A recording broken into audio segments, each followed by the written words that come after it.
Hi friends, मी ज्योत्स्ना. कशा सर्व बरे आहेत ना? मजेत राहा. तर आम्ही सकाळी 5 उठलेलो आणि मस्तपैकी फ्रेश झालो आहे आणि आम्ही देवीच्या दर्शनाला आलो आहे कुठेतरी महालक्ष्मीला.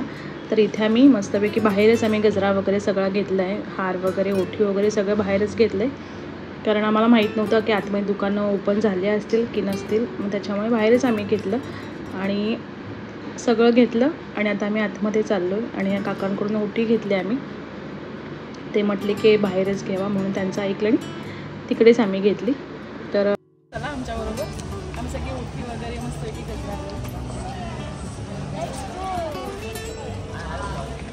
तर आता आम्ही आतमधल्या आवारामध्ये आलो आहे आणि थोडाच बऱ्यापैकी दुकानं खुलली होती, जास्त दुकानं ओपन नव्हती झाली कारण आम्ही खूप लवकर आलो होतो सकाळी. तरी पण 5:45 वगैरे असे वाजले असतील. तर मस्त आवारामध्ये येऊन खूप भारी वाटत होतं आणि आम्ही खूप वर्ष आम्ही म्हणत होतो की कोल्हापूरच्या अंबाबाईचं दर्शन घ्यायचं, तर ते होत नव्हतं. आणि असं पण असतं की तर तो आता योग आलेला म्हणून आता आम्ही आलो. आणि बाळाचा माझा बड्डे पण होता सांगितल्याप्रमाणे, म्हणून तर आम्ही दर्शन घ्यायचं ठरवलं. आणि आम्हाला वाटलं की अशी गर्दी वगैरे नसेल, पण बऱ्यापैकी गर्दी होती, असं नाही की नव्हती गर्दी. तर मस्तपैकी थोडीशी दुकानं ओपन झालेली होती आणि मस्त असे स्टॉल लागलेले ओठीचे वगैरे. आणि तुम्हाला जर दर्शन घेण्यासाठी यायचं असेल तर आजूबाजूला राहण्याची हॉटेलची पण उत्तम सोय आहे.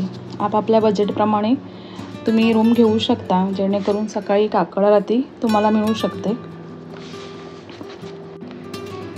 करवीर निवासिनी श्री अंबाबाई देवीला महालक्ष्मी बोललं जातं.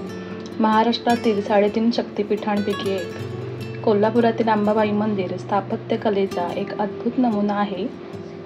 तर दरवर्षी कोट्यावधी भाविक ह्या देवीच्या दर्शन घेतात. देवीची मूर्ती दगडी असून तिचे वजन 40 किलोग्राम आहे. मूर्तीमागे दगडी सिंह आहे. डोक्यावर मुकुट पण आहे आणि त्यावर नागमुद्रा पण आहे. देवीची संस्कृत आरतीमध्ये तिच्या मस्तकावरचे नागाचे वर्णन केले जाते. कोल्हापुरातील महालक्ष्मीचे मंदिर, त्यांचा महाद्वार पश्चिमेकडे असून तर हे मंदिर पांडवकालीन आहे.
आणि आता आम्ही ज्योतिबाला आलोय. ओटी घेतली मी आणि आता आपण आतमध्ये जाऊया. चला या आमच्या बरोबर.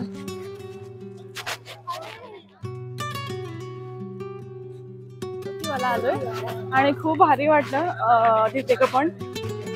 आणि या दोघांनी पण आता कोल्हापूर चप्पल वेअर केल्यात बघा, घातल्यात. आणि मी बिचारी आहे शूजवर. मी नाही घातली कारण मी घेतली ते आईला, तर आईने नाही घातली तर मी घालणार आहे.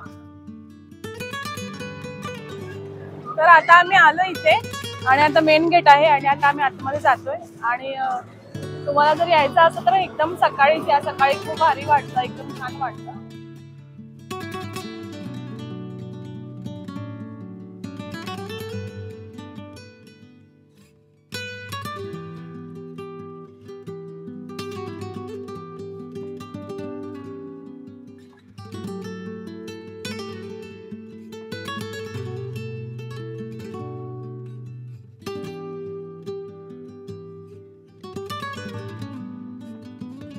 ज्योतिबाच्या नावानं चांग भलं.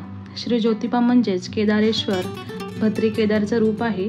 ब्रह्म, विष्णू, महेश, दवदग्नीच्या क्रोधांश या सगळ्यांचं मिळून एक तेजोपुंज अवतार होतो, तोच म्हणजे केदारनाथ किंवा ज्योतिबा. तर आम्ही ज्योतिबाला पण आलो आहे, कारण जवळ होतं, तर हे म्हटले आपण ज्योतिबाचं पण दर्शन घेऊन जाऊया. आणि आम्ही दर्शन घ्यायला आलो आहे, तर सगळं पूर्ण गुलाबी सगळं होतं आणि गुलालाने पूर्ण मंदिर पूर्ण हे झालेलं. आणि आम्ही फर्स्ट टाईम ज्योतिबाला आलो आहे, तर खूप भारी वाटलं आणि एकदम प्रसन्न वाटलं आम्हाला. आणि छानपैकी आमचं दर्शन झालं आहे आणि छानपैकी आम्ही दर्शन केलेलं पण आहे आणि बऱ्यापैकी थोडी गर्दी पण होती. तर अशा बाळाचं आमचं बड्डे निमित्त आम्हाला अशी दर्शन घेतले आम्ही आणि खूप भारी वाटलं आम्हाला. आमचं दर्शन झालेलं आहे आणि आतमध्ये व्हिडिओ काढण्यास मनाई होती. भरपूर गर्दी होती कारण आता सगळे वेकेशन वगैरे चालू आहेत, म्हणून आम्हाला असं वाटलं की गर्दी काही नसेल, पण असं नाही. तर आता दर्शन आम्ही केलंय आणि छान झाला दर्शन आमचा. थोडी गर्दी होती पण छान झालंय आणि इथेच आम्ही व्हिडिओ एंड करतो. व्हिडिओ आवडले असेल तर प्लीज लाईक, शेअर, कमेंट आणि चॅनलला सबस्क्राईब करायला विसरू नका. Bye bye. ज्योतिबाच्या नावानं चांग भलं.